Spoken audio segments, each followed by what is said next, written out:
big weekend horse racing. Here comes a Belmont Stakes. Now, it's going to be run at Saratoga in upstate New York. Here comes the last jewel of the Triple Crown, and the top two horses are going to go head-to-head again. We're talking about Sovereignty, which won in the mud at the Kentucky Derby. We're talking about Journalism, which thundered to a victory at the Preakness in Pimlico, and they're going to go head-to-head in the third jewel. The wild card in the race is a Bob Baffert 3-year-old. Rodriguez did not run because of sickness in the Derby and did not run in the Preakness because of injury, is now totally healthy and is going to run. So we got 3 going to post. It's only a 9-horse field in Saratoga on Saturday. It's going to be worth watching. Tennis, changing of the guard. I mean, the mega names for the most part on the men's side are gone.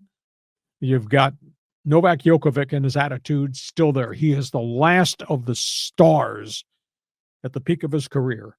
And you got Alcaraz there, and you got Jannik Sinner. Those are the top 3 guys on the men's side of the tour.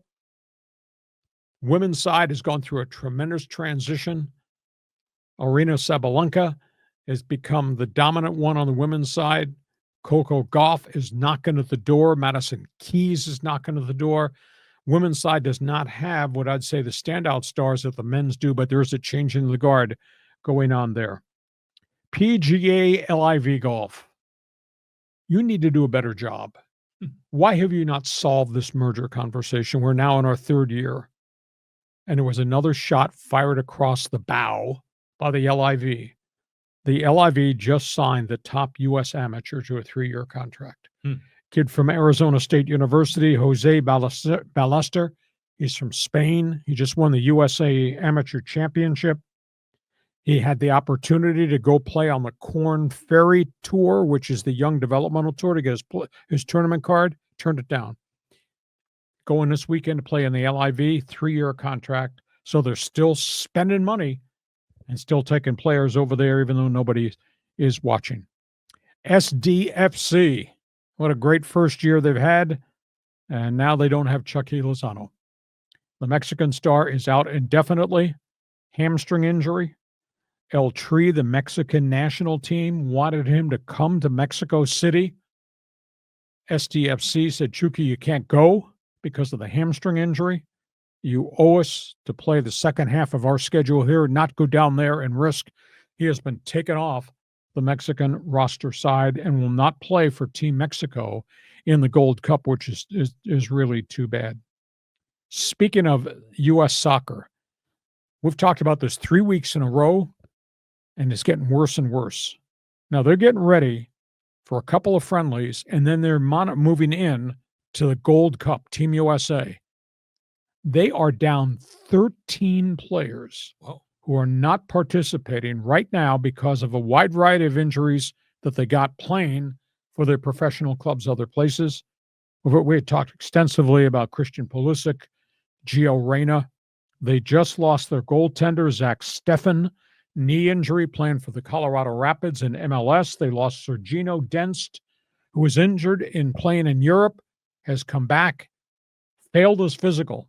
Doctors have said you will not play for Team USA this entire summer, so you can be ready when we go towards the World Cup and the qualifying in 2026. They're just really struggling, and obviously Mauricio Pochettino is taking shots from everybody about roster construction and why are these guys not here, et cetera. So that's a big problem. And the third item, we talk about names, we talk about stories, we talk about trades, we talk about controversies, and we don't always have time, nor is it front and center, about guys who do a really good job in other situations. The last logo is the University of California at San Diego, UCSD. Their athletic director has just retired, just stepped aside. His name is Earl Edwards. He has done such an unbelievable job in a major market in the shadow of the pro teams with zero recognition at all up until this past year. Earl Edwards has spent 25 years as the athletic director at UCSD. He's just retired. He's going to become a consultant for the chancellor of that great university over there on the hill overlooking the ocean. But His legacy is he took them from Division III to Division II, where they got really good, and then guided them into the Big West Conference in Division I in basketball. And we all know where everybody was in April last year. They were at the NCAA tournament, both men and women. Earl Edwards has decided to step away after 25 years, taking them from small to somewhat big time. Really good gentleman. So we salute the man. John, the podium belongs to you. Go ahead. Yeah, Earl Edwards, man, what a track record. I mean, who can say that they've taken a university from D3 to 2 to 1 and into the NCAA tournament for both men and women? Yep. I mean, it's just remarkable. The university, UCSD, I mean, I went there in the 80s when they were D3, and it's a great school, great campus, great vibe there, and a really tremendous resources. So the fact that they have now jumped all into D1 sports, I mean, they're world-class in research and academics. Now they're world-class in sports. And I'm just so happy as an alumni. But I want to go back and talk about Team USA. I get that these guys are injured, from playing for their club team or whatever, but how do these guys get paid? I mean, they get paid by their club. They get paid by Team USA, I guess, for tournaments, but are they getting paid for all these practices? And then if they decide not to participate, does their pay get docked? Well, Christian Pulisic gets mega money from AC Milan, but he gets a package as a side contract for Team USA, and he is still rostered on Team USA. He's not on the active roster because they're going to shut him down because he's had so many injuries playing in Italy this past year. So they are compensated, but the bulk of their big money is obviously playing for Juventus in Italy or AC Milan, or playing the English Premier League, etc. Okay, that makes sense. Because I was just wondering, like, if you beg out, there's got to be some provision in the contract. The more practices you show up and tournaments you're in, the more you make. I mean, that only makes sense. And then, SDFC, man, I'm just so happy for this program.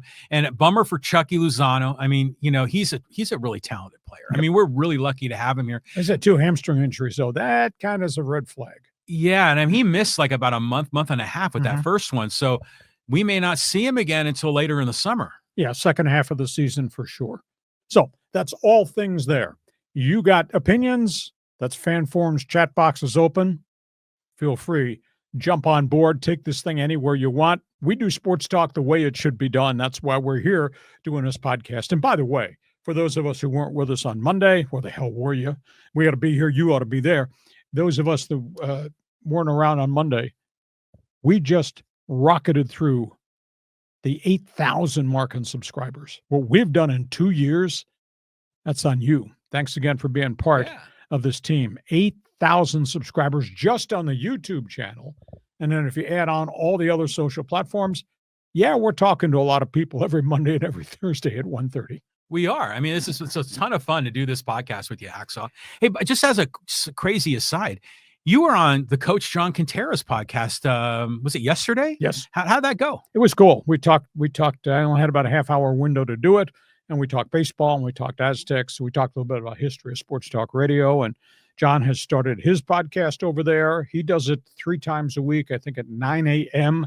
And you can find it on the YouTube channel. And I promised John we would bring him back in here, give him the opportunity to sit at the table and be on our podcast. So it was cool. He and I were on the same wavelength all the time. And, people bark. You ought to be doing sports talk radio. Well, that'd be kind of cool if we could, but we're in a different world, different landscape right now. But it was nice to get the invitation, and I'm going to return favor and get him back on here. Yeah. It's always been terrific when Coach John Quintera is here. So we look forward to having him. And his show is doing really well. I mean, he's building his subscriber base. It's nice to see all the 690, 1090 guys doing your own thing. Sidebar question. You just praised All Things Up on the Hill at UCSD. Yeah. Academic institution, Ivy League history type. How the hell did you get in there? Well, I'll tell you what, if I applied... You're not a legacy guy, are you? No. I was a freshman in 82, and so it was a lot less competitive then. So if I had to apply now, there's just no way that I get in. But you know what, UCSD, I think last time I checked on the U.S. News and World Report, they stack rank all the universities. I think they're like number 28 or 29 in the whole United States. And if you look at just public universities, they're easily in the top 10, if not the top 5. They know you're rich. They know you live in a gated community, and his castle will become knocking on your door for more money. Well, we'll hold them off. We'll beat them off with a stick, I guess. I'm paying enough in taxes to cover that. This podcast is brought to you by Dixieline Lumber and Home Centers, 9 locations to serve you in San Diego. You got projects, they got materials, you want ideas. Just go to Dixieline.com to find out all the things they have to offer. John?